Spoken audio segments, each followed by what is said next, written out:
Prep with me. দেখো, তোমরা প্রচুর ভিডিও আমার পাচ্ছ already regarding free mock interview. তো তোমাদের কাছে একটাই রিকোয়েস্ট, চ্যানেলটাকে সাবস্ক্রাইব করো। তোমাদের একটা সাবস্ক্রাইব আমার কাছে কিন্তু অনেক বড় এন্থু নিয়ে আসে আরও ফার্দার বেটার কন্টেন্ট বানানোর জন্য। So please please please subscribe the channel আর ভিডিও দেখতে থাকো। হ্যাঁ স্যার, শোনা যাচ্ছে। হ্যাঁ স্যার। Okay, introduce yourself. আমার নাম শুভদীপ সরকার। আমার বাড়ি বাঁকুড়া জেলার ইন্দাস গ্রামে। আমি 2013 সালে মাধ্যমিক পাস করি এবং 2015 সালে উচ্চ মাধ্যমিক পাস করি এবং 2019 সালে আমি এপিসি রয় পলিটেকনিক থেকে diploma in civil engineering pass করি। তারপর থেকে আমি গভর্নমেন্ট জবের প্রিপারেশন নিচ্ছি। আচ্ছা, তো কত সালে পাস করেছো বললে ডিপ্লোমা? 2019। 19-19-এর পরে তাহলে বিগত 5 বছর ধরে তুমি প্রিপারেশন নিচ্ছ, এর মাঝে কোনো কিছু ট্রাই করোনি? না স্যার, সেরকম জব পাইনি, অপরচুনিটি সেজন্য। আর প্রথম দিকেই গভর্নমেন্ট জবের ইচ্ছা ছিল, তাই গভর্নমেন্ট জবই করছি, প্রিপারেশন নিচ্ছি আর কি। আচ্ছা, তো চয়েস কি কি রেখেছো? ফার্স্টে স্যার ইরিগেশন রেখেছি, তারপর পিডব্লিউডি, তারপর urban development and municipality affairs. কেন এই তিনটাকেই চুজ করলে কেন? এই ইরিগেশন স্যার, আমার বাঁকুড়ার দিকে বাড়ি, তো ইরিগেশন এখানে প্রচুর প্রজেক্ট হয় এবং ইরিগেশন আমার ভালোও লাগে সাবজেক্টটাও, সেই জন্য আমি ইরিগেশন ফার্স্ট চয়েস রেখেছি। তারপর পিডব্লিউডি রেখেছি, যেহেতু দুটো ভার্টিক্যাল ডিপার্টমেন্ট। তারপর urban development and municipality affairs রেখেছি। তো আরবান কেন? এখানে তো তুমি ইয়েও রাখতে পারতে, পিএনআরডিও রাখতে পারতে, প্ল্যানিং রাখতে পারতে। হ্যাঁ, এগুলো হ্যাঁ স্যার, সে তো রাখতেই পারতাম, যেহেতু চয়েস হিসেবে সেই জন্যই রেখেছি আর কি মিউনিসিপ্যালিটিতে। হ্যাঁ, চয়েসটা কেন আমি সেটাই জানতে চাইছি। চয়েস সিটে থার্ড চয়েসটা মিউনিসিপ্যালিটি কেন, এমইডি কেন? এমনি স্যার, মিউনিসিপ্যালিটি এরিয়াতে পোস্টিং হয়, সেই জন্য আরো বেশি করে। মানে রুরাল এরিয়াতে যেতে চাও না, তাই তো? গ্রামে গেলে হ্যাঁ স্যার, অসুবিধা? আমি তো রুরাল এরিয়াতেই থাকি, গ্রামেতেই থাকি। তো গ্রামে থাকো বলে আর গ্রামে যাবে না, তাই তো? এরপরে একটু মিউনিসিপ্যালিটি এরিয়াতে যেতে চাও? না সেরকম করে নয়, তারপরে পিএইচি আছে, তারপর পিএনআরডি আছে। আচ্ছা, ঠিক আছে। তো ইরিগেশন, পিডাব্লিউডি এসব জায়গাতে যাবে তো এখানে তো অনেকেরই আছে যাদের এক্সপিরিয়েন্স শো করবে তোমার থেকে বেশি। হ্যাঁ, তোমার থেকে বেশি যাদের কাজের অভিজ্ঞতা আছে, তারা যেহেতু একবারই কাজ করে নিতে পারবে বা আরো ইজিলি কাজগুলোকে হেল্প করতে পারবে। তো তুমি, মানে তোমাকে নিলে তুমি এক্সট্রা কি করবে তাদের থেকে? কারণ তুমি তো ধরো তোমার তো কাজের এক্সপিরিয়েন্স নেই, তাহলে তুমি সেই না স্যার, জায়গাটাকে কোপ আপ করবে কিভাবে? না আমি স্যার শিখে নেবো। সেটা থিওরিটিক্যাল নলেজ তো আছে স্যার, পড়েছি, শিখে নেবো সিনিয়রদের কাছ থেকে। কিন্তু ধরো তোমাকে আমি নিলাম আর একটা ছেলে নিলাম যে অন্তত 2-3 বছর 4 বছর ধরো হচ্ছে বিভিন্ন রোডস বা বিল্ডিং এর কাজ করেছে, তাহলে সে তো সবসময় সেই জায়গাতে তোমার থেকে তাড়াতাড়ি কাজ শিখতে পারবে। তাহলে আমি তোমাকে কেন নেব? স্যার আমিও স্যার শিখে নিতে পারবো খুব তাড়াতাড়ি। না, এটা কি অ্যান্সার হলো তোমার? তুমি কি মনে করছো? আমি স্যার, আমি চেষ্টা তো করবো অবশ্যই, যতটা আমার 100% দেওয়ার এবং শিখতে, তারা যদি আমাকে সিলেক্ট করে। আচ্ছা, আচ্ছা, ইরিগেশন তুমি ফার্স্ট চয়েস দিচ্ছ। আচ্ছা, ইরিগেশনে কিরকম কি কাজ হয় বলো তো? ইরিগেশনে যে তুমি জুনিয়র ইঞ্জিনিয়ার হিসেবে জয়েন করবে, তো সেখানে কি ধরনের কাজ হয়? ক্যানেল লাইনিং বা ক্যানেল, বিভিন্ন ধরনের ক্যানেল যেগুলো আছে সেগুলো প্রপারলি মেনটেন করা, ড্যাম ব্যারেজ এগুলোর মেনটেনেন্স করা এবং যে রিভার এম্বাঙ্কমেন্ট আছে সেগুলো প্রোটেকশন করা, ফ্লাড কন্ট্রোল এর জন্য প্রিকশন নেওয়া। আচ্ছা, ব্যাস এটুকুই? মানে এছাড়া আর কিছু না, আইডিয়া আছে? আরো হ্যাঁ, বিভিন্ন ড্যাম যে ব্যারেজ আছে বা বিভিন্ন যে রিভার গুলো আছে সেগুলোর নেভিগেশন মেনটেন করা, সেগুলোর যে সিল্ট জমা আচ্ছা হয় বলো তো, সেগুলোকেও ঠিক আছে, ঠিক পরিষ্কার আছে, করা। ঠিক আছে, তুমি আমাকে বলো ড্রেনেজ বেসিন বলতে কি বোঝো? ড্রেনেজ বেসিন কোনো ক্যাচমেন্ট এরিয়াকেই সেটাকেই ড্রেনেজ বেসিন বলা হয়। যে কোনো ক্যাচমেন্ট এরিয়াকেই ড্রেনেজ বেসিন বলা হয়, তাহলে ক্যাচমেন্ট এরিয়া কাকে বলে? ক্যাচমেন্ট এরিয়া যে হোল এরিয়া, যে পোর্শনে কোনো একটা পয়েন্টে তার প্রত্যেকটা রান অফ মিট করে রেনফলটা একটা পয়েন্টে আউটলেটে এসে পড়ে, তখন সেই হোল এরিয়াটাকেই ক্যাচমেন্ট এরিয়া বলা হয়। আর ক্যাচমেন্ট এরিয়াটাকেই আবার ড্রেনেজ বেসিন বলে, তাই তো? আমার তো সেটাই মনে হয়, আমি ঠিক শিওর নয়। আর তাহলে ওয়াটার শেড এরিয়া বলতে কি বোঝো? Water side area, water side area বলতে স্যার যেটা রিচ লাইন যাচ্ছে সেই এরিয়াটাকেই মনে হয় ওয়াটার, কারণ রিচ মনে লাইন গুলো। হয়, মনে হয়ে কি হবে? হ্যাঁ স্যার, বলছি মনে হয়ে কি হবে, তুমি তো মনে হয় বলছো কেন? আমি ঠিক শিওর জানি না জিনিসটা, কারণ যেহেতু রিজ লাইন এরিয়াটাকেই ওয়াটার সেট ক্যানাল বলা হয়, সেই জন্য আমি বললাম। তাহলে তুমি অ্যান্সার করছো কেন? তুমি যদি তোমার শিওর নাও, তুমি ভুল অ্যান্সার করছো। আচ্ছা আমাকে বলো, ক্যানেল আর চ্যানেলের ভিতর পার্থক্য কি? উম, এটা স্যার আমার এক্সাক্ট জানা নেই। আচ্ছা আচ্ছা, এই যে কেনেডি, লেসি, এই নামগুলো শুনেছো তো? হ্যাঁ তো এই যে কেনেডির যে অ্যাজাম্পশন, সেগুলোকে লেসি কিছু চেঞ্জ করে দিয়েছিল যখন নিজের কাজ করার সময়। হ্যাঁ, শুনতে পাচ্ছ? হ্যাঁ স্যার। বলছি এই যে কেনেডি এবং লেসি, এরা তো হ্যাঁ করেছে, তো এই যে কেনেডির কোন কোন অ্যাজাম্পশন গুলোকে লেসি চেঞ্জ করেছে, বা কোন কোন অ্যাজাম্পশন গুলোকে লেসি চেঞ্জ করতে চেয়েছে বা নতুন অ্যাডাপ্ট করেছে, সেগুলো একটু বলো তো। লেসি যে এডি যেটা জেনারেট হয় সেটা bed as well as side স্লোপে জেনারেট হয়। আর সিল ফ্যাক্টর যেটা কেনেডি ধরে নেই, সেটা সিল ফ্যাক্টর বা সিল চার্জ সেটাও লেসি কনসিডার করেছে। আর কেনেডি যেটা ধরেছিল যে নন স্কাউরিং এবং নন সিল্টিং হবে, যে রিজিম ক্যানেলটা হবে, কিন্তু লেসি হয়েছিল যে যতটা স্কাউরিং হবে ততটাই সিল্টিং হবে। আর কেনেডি ট্রাপিজয়েডাল সেকশন ধরেছিল, আর লেসি ধরেছিল সেমি ইলেকট্রিক্যাল সেকশন। তাহলে মেন অ্যাজাম্পশন গুলো তুমি বলে দিয়েছো বলছো, নাকি আরো কিছু বাকি রইলো? আর কেনেডি একটাই রিজিম কন্ডিশন দিয়েছিল, আর লেসি তিনটে রিজিম কন্ডিশন দিয়েছিল: true regime, initial regime, final regime. ব্যাস। কেনেডি কিভাবে বের করতো, আমাদের ওয়াটারের ভেলোসিটি বের করতো? কেনেডির ফর্মুলা হচ্ছে 0.55 y⁴ ইন্টু এম। এম হচ্ছে ক্রিটিক্যাল ভেলোসিটি রেশিও, আর ওয়াই হচ্ছে ডেপথ অফ দ্য ওয়াটার। তাহলে ক্রিটিক্যাল ভেলোসিটি দিয়ে বের করতো। আর লেসি কিভাবে বের করেছিল? লেসির মিন ভেলোসিটি হচ্ছে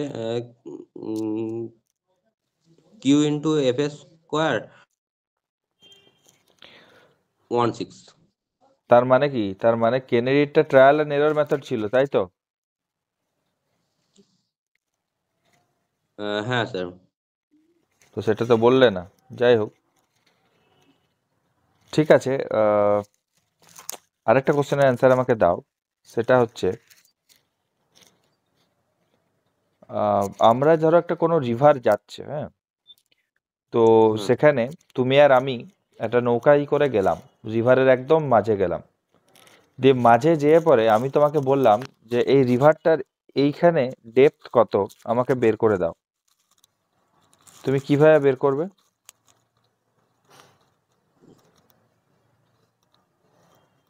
স্যার, এই মুহূর্তে মনে পড়ছে না ইনস্ট্রুমেন্টটা ওটা। আহ, ওটা একটা আল্ট্রাসাউন্ডের মাধ্যমে বার করা হয়, কিন্তু ইনস্ট্রুমেন্টের নামটা ঠিক এই মুহূর্তে আমার মনে পড়ছে না। আচ্ছা আচ্ছা, ঠিক আছে। আচ্ছা ধরো তোমাকে কোনো একটা জায়গাতে আমি পোস্টিং দিলাম, তোমার বাড়ি কোথায় বললে? বাঁকুড়াতে, তাই তো? তোমাকে ধরো আমি বাঁকুড়ার ইন্দাসে। ইন্দাসে, যাই হোক, তোমাকে ধরো হচ্ছে আমি দুর্গাপুরে পোস্টিং দিলাম, বুঝলে? তো দুর্গাপুরের হুম ওখান দিয়ে তো অজয় নদী গেছে। তো আমি তোমাকে হুম বললাম যে অজয় নদীর ক্যাচমেন্ট এরিয়াটা আমাকে বের করে দাও। তুমি কিভাবে বের করবে? আচ্ছা।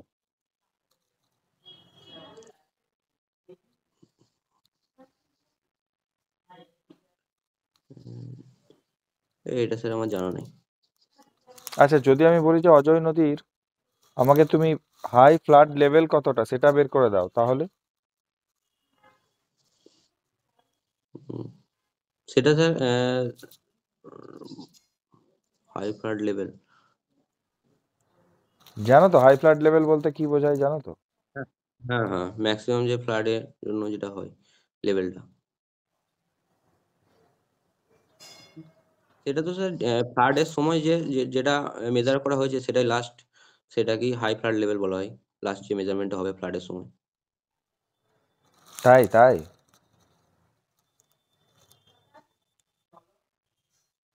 তাহলে তুমি ইরিগেশনে কাজ করবে, তোমাকে আমি ইরিগেশনে পাঠাবো, তুমি যদি বলো যে সবই তুমি জানো না বা মনে হয়, তাহলে তো আমাকে তো তোমার সিনিয়র যারা থাকবে তারা তো আমাকে কোশ্চেন করবে যে তাহলে কি রকম ক্যান্ডিডেট চুজ হয়েছে। সবসময় তো তোমার সিনিয়ররা তোমাকে হেল্প করবে না।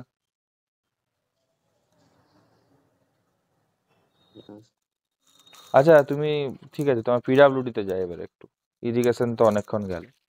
আচ্ছা, এই ফ্লেক্সিবল পেভমেন্ট আর রিজিড পেভমেন্টের ভিতর পার্থক্যটা কোথায় বলো তো?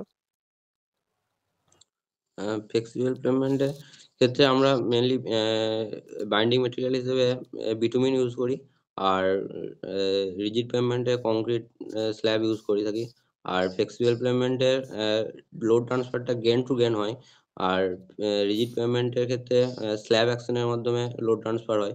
আর ফ্লেক্সিবল পেমেন্টের ইনিশিয়াল কস্ট অনেক কম, বাট মেনটেন্যান্স কস্ট অনেক হাই হয়। কিন্তু রিজিড পেমেন্টের ক্ষেত্রে ইনিশিয়াল কস্ট অনেক বেশি হয়, বাট মেনটেন্যান্স কস্ট অনেক কম থাকে। এবং রিজিড পেমেন্টের ডিজাইন লাইফও অনেক বেশি, বাট ফ্লেক্সিবল পেমেন্টের ডিজাইন লাইফ অনেকটা কম থাকে। আচ্ছা আচ্ছা, ঠিক আছে, ইটস ওকে। আচ্ছা, ধরো এটা আমি তোমাকে রিজিড পেমেন্টের করার জন্য পাঠালাম। তো রিজিড পেমেন্টে যখন আমি পাঠালাম, তো সেখানে আমি তোমাকে যে বললাম যে রিজিড পেমেন্টে কোন কোর্সটা তুমি দেখতে পাচ্ছ না যেটা ফ্লেক্সিবল পেমেন্টে থাকে, তো তুমি কোন সাব কোর্সটা দেখতে বেসটা, পাবে? সাববেস? কেন থাকে না, কেন বলো তো? কারণ সাব বেসটা মেনলি আমাদের ফ্লেক্সিবল পেমেন্টের ড্রেনেজ লেয়ার হিসেবে ইউজ হয়। তো ড্রেনেজ লেয়ার এর জন্য ইউজ হয়। তো রিজিড পেমেন্টে ড্রেনেজ লেয়ার হয়তো প্রয়োজন নাই, সেই জন্য ইউজ করা হয় না ওটা। কেন প্রয়োজন নেই, কেন? কারণ ফ্লেক্সিবল পেমেন্টের ক্ষেত্রে ওয়াটারটা অনেকটাই এফেক্ট করে, যেটা রিজিড পেমেন্টে অতটা এফেক্ট করে না। তাহলে মাড পাম্পিং কি করে হয়? সে মাড পাম্পিং যদি এক্সেসিভ লোড পড়ে তখন, যদি হয় তখন মাড পাম্পিং হয়ে থাকে। কি কারণে হয়? এক্সেসিভ লোড এলেই শুধু মাড পাম্পিং হয়ে যাবে? এটা কোনো কথা হলো? হুম। না, ওয়াটার থাকতেই হবে। বেস কোর্সে যদি ওয়াটার পরিমাণ অনেক বেশি হয়ে যায় তখন মাড তাহলে পাম্পিং তো দেওয়া হয়। সেখানে তো সাববেস দরকার।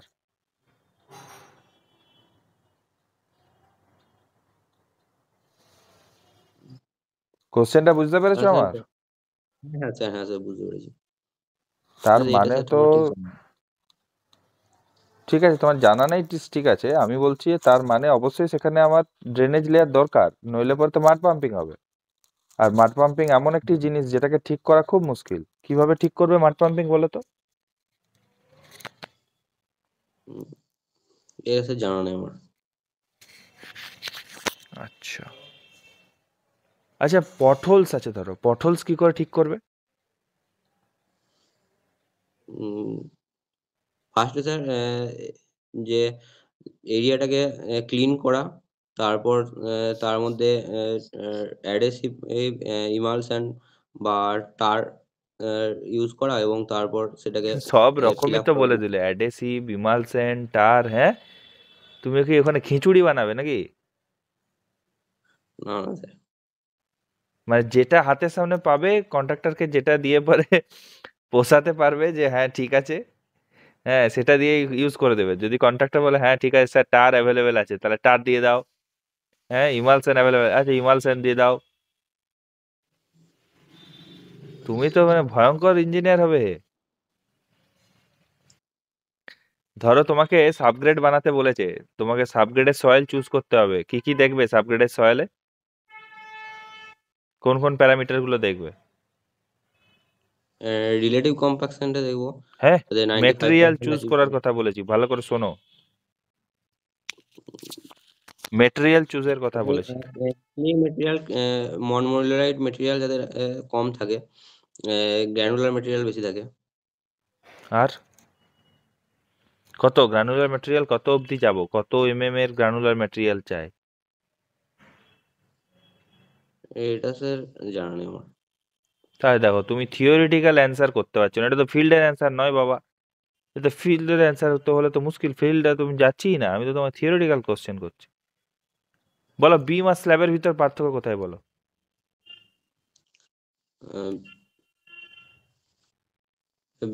বিম স্যার মেনলি টেনসাইল ফোর্স নেয়, ট্রান্সভার্স লোডটা ক্যারি করে। আর স্ল্যাবটা স্যার টেনসাইল ফোর্স নেয়, বাট একটা প্লেটের মতো কাজ করে, যাতে লোডটা বিমে ট্রান্সফার হয়, স্ল্যাবের লোডটা। এটা কোনো পার্থক্য হলো?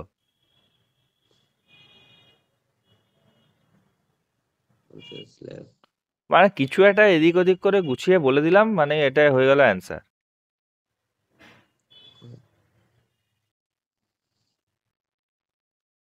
শুভদীপ, এরকম করলে হ্যাঁ কি স্যার, করে হবে? ইন্টারভিউ কবে? 5 তারিখ স্যার। বাহ। আচ্ছা বাঁকুড়া থেকে এসছো, বাঁকুড়া কেন বিখ্যাত, কেন বাঁকুড়া? বাঁকুড়ায় স্যার মুকুটমণিপুর আছে, ড্যাম, সেখানে ঘোরার জায়গা আছে, টুরিস্ট স্পট আছে। আর তাছাড়াও জয়রামবাটি আছে, সারদা মায়ের জন্মস্থান। তাছাড়াও শুশুনিয়া পাহাড় আছে। আর এছাড়াও বিষ্ণুপুর আছে, সেখানে প্রচুর পুরোনো দিনের মন্দির আছে, এবং সেখানে টেরাকোটার জন্য বাঁকুড়া বিখ্যাত, এবং সেখানে প্রচুর টেরাকোটার মূর্তি দেখতে পাওয়া যায়। হুম। তাছাড়াও আচ্ছা এই যে এই যে বাঁকুড়াতে ঠিক আছে, দাঁড়া দাঁড়া, এই যে টেরাকোটা বললে, টেরাকোটা, টেরাকোটা ব্যাপারটা কি বলো তো? পোড়ামাটির শিল্প, এটা কাজ। টেরাকোটাকে ভাঙলে কি হয়, মানে টেরাকোটার অর্থটা কি?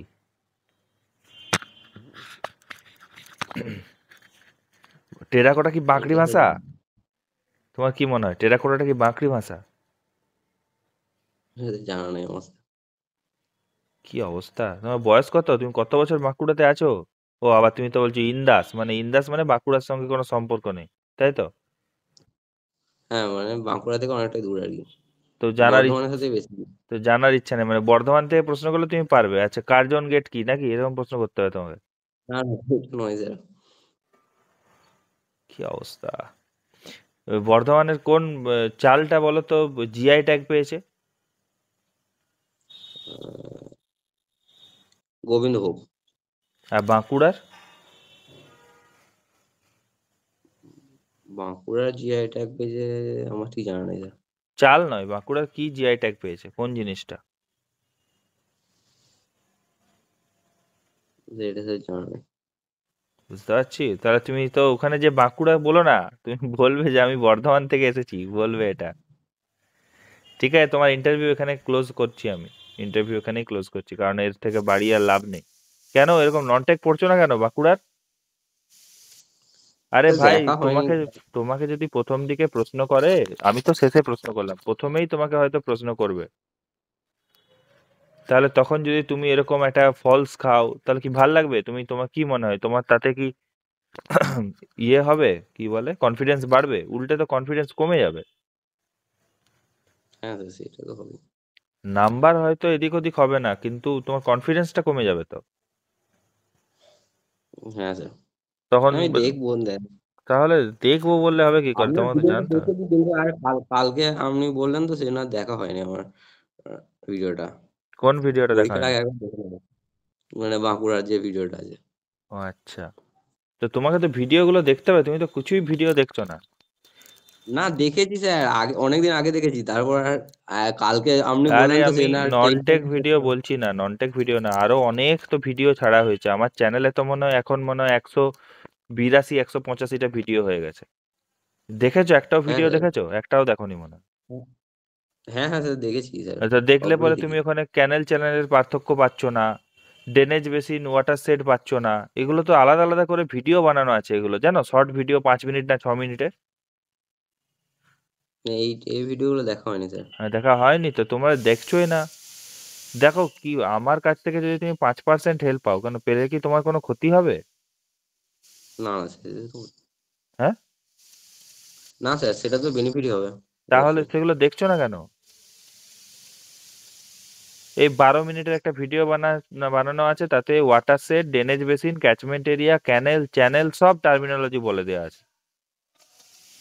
তো সময়ই নেই। 12 মিনিট তুমি অন্য কি করবে তখন, নাকি? না না স্যার, সময় তো আছে স্যার। তাহলে সময় দিচ্ছ না কেন? তুমি দেখো, তোমার ইরিগেশনটা থেকে তুমি অ্যান্সার করতে পারলে না ঠিক করে, উল্টে বরঞ্চ পিডাব্লিউডি থেকে তাও একটু এদিক ওদিক করে অ্যান্সার করলে। ইরিগেশনে তো মানে ড্রেনেজ বেসিনকে ক্যাচমেন্টের সঙ্গে মিশিয়ে, হ্যাঁ, একটা খিচুড়ি টিচুড়ি পাকিয়ে মোটামুটি একটা কিছু একটা অ্যান্সার করলে। তো তুমি ইরিগেশন প্রথম চয়েস রেখেছো, তোমাকে তো ইরিগেশন থেকে প্রশ্ন ধরার চান্সেস অনেক বেশি হয়ে যায় না? আমার চ্যানেলে হ্যাঁ স্যার। ইরিগেশনের একটা সিরিজ করে দেওয়া আছে, রোডের একটা পুরো সিরিজ করে দেওয়া আছে, রোড হাইওয়ে। তো সেগুলো কেন দেখছো না? স্যার দেখেছি সে কষ্ট ইয়ে কোথায় কে নাই স্যার। জানে। যাই হোক, বিল্ডিং মেটেরিয়ালটা কমপ্লিট করতে পারিনি, বিল্ডিং মেটেরিয়ালে সিমেন্টটাই শুধু মনে হয় দেওয়া রয়েছে, আর ব্রিক দেওয়া রয়েছে। দেখে ওগুলোও ফার্দার বানাবো হয়তো। তো কিন্তু দেখলে তোমার তো ক্ষতি হবে না রে বাবা, ক্ষতি হবে কি? তুমি মানে যদি বলো যে না এটা দেখে স্যার আমার ক্ষতি হয়ে যাবে, তাহলে দেখো না। আর যদি মনে হয় না যে না না স্যার। এগুলো দেখে পরে তুমি দুটো তিনটে জিনিসপত্র আরো এক্সট্রা জানতে পারবে বা তোমার সুবিধা হবে, তাহলে দেখো। তোমার তো হাতে সময় রয়েছে, তুমি এখন জব করো না, তোমার হাতে পুরো দিন সময় রয়েছে, দিনে 5-6 ঘন্টা লাগাও না রে ভাই ভিডিও দেখতে। 5-6 ঘন্টায় কত হ্যাঁ ভিডিও স্যার। দেখা হয়ে যাবে? তুমি তো মানে গোটা আমার যত ভিডিও সব একদিনে শেষ করে ফেলবে হয়তো। তো সময় দিতে অসুবিধা হ্যাঁ কোথায়? স্যার। নাকি কি ক্রিকেট টিকেট খেলো, ম্যাচ আছে নাকি? না না স্যার, এরকম কিছু নাই স্যার, স্যার ঘরেই থাকি। তাহলে তো তোমার তো সময় দেওয়া উচিত, আমার তো মনে হয় যে তুমি ভালো একটা মানে সুযোগ পাবে। তো কত নাম্বার, কত মোটামুটি 160-70 রয়েছে, তাই তো? ওই জন্যই কুল আছো, নাসি। হ্যাঁ, 167 আছে আর কি। হ্যাঁ, ওই জন্যই কুল হয়ে আছে, ওই জন্যই অত চাপ নেই না। 40 পেলেই মোটামুটি হয়ে যাবে, এরকম একটা থিঙ্কিং হয়েছে। মানে না স্যার, বেশি তো দিতেই হবে, না হলে তো ভাই ভালো ডিপার্টমেন্ট পাওয়া যাবে না। তাহলে যদি করতে হয় তাহলে পড়াশোনা করো। কেন ভিডিওগুলো দেখতে কি অসুবিধা আমি তো বুঝতে পারছি না। লোকের অনেকের আছে, অনেকের না স্যার আমাকে এখন সময় নেই, আমাকে বই খুলে পড়তে হবে। এখানে তো কানে তোমার হেডফোনও তো ভালোই হেডফোন দেখলাম, একটা হেডফোনটা কানে লাগিয়ে নেবে, ব্যাস দূরে কোথাও একটা রেখে দেবে। আর আমার ভিডিও যদি দেখেছো আমি লিখে লিখে পড়াই, তাহলে কি হলো, তোমাকে মানে প্রেজেন্টেশনের মতো মনে হবে না যে কি বলে, কোনো কিছু একটা এইখানে প্রেজেন্টেশন ছিল, 2 মিনিট হলো পেরিয়ে গেল, এরকম নয়। আমি বকি বেশি, লিখি কম। তাহলে হ্যাঁ তো স্যার। কানে রাখলে পরেই তো তুমি শুনতে পাবে, তাহলে অসুবিধাটা কোথায়? তাতেও না স্যার, অসুবিধা। অসুবিধা নেই। না স্যার, দেখেছি আমি, কিন্তু আমার এই টাইমে এই চ্যানেল গুলো আর খেয়াল পড়ছে না আর। চ্যানেল আমরা ক্যানেল ভিডিওগুলো দেখে ওয়াটার সেট ফেলছি। সব একদম গোলমাল করে দিয়েছো তুমি। ইরিগেশনটা আমার একদম ভালো লাগেনি তোমার। আচ্ছা স্যার। পিডাব্লিউডি তাও ঠিক ছিল, ঠিকঠাকই মোটামুটি অনেকটাই বেটার বললে, মানে রোডস বা হাইওয়ের জায়গাটা।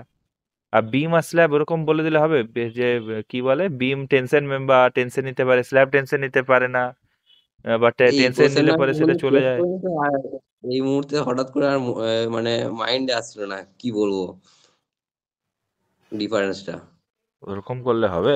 একটু তো দেখতে হবে জিনিসপত্রগুলো। মানছি বিম আর তোমার। স্ল্যাবের মধ্যে ডিফারেন্সটা কি হবে সেটা আমি এই মুহূর্তে মানে সঙ্গে সঙ্গে আর কি রিকল তো করতে পারছিলাম তো না। ভাবো ভাবো, সময় নাও, সময় নিয়ে ভাবো যে কোনটাকে বিম বলবো কোনটাকে স্ল্যাব বলবো। স্ল্যাবটাকে যদি একটা সিঙ্গেল মিটারে আমি ইউনিটে নিয়ে চলে আসি, তাহলে কি স্ল্যাবটাকেও আমি বিম বলতে পারবো? হ্যাঁ, স্ল্যাবটাকেও আমি বিম বলতে পারবো। তাহলে কোন স্ল্যাবটাকে আমি বিম বলতে পারবো না? সেটা যদি ওয়ান ওয়ে স্ল্যাব হয় তাকে বিম বলতে পারবো না, নাকি টু ওয়ে স্ল্যাব হলে তাকে বিম বলতে পারবো না? একটু ভাবো না। ঠিক আছে। ঠিক আছে, দাও পরীক্ষা দাও, আর জানিও যে কিরকম কি কন্ডিশন রইলো।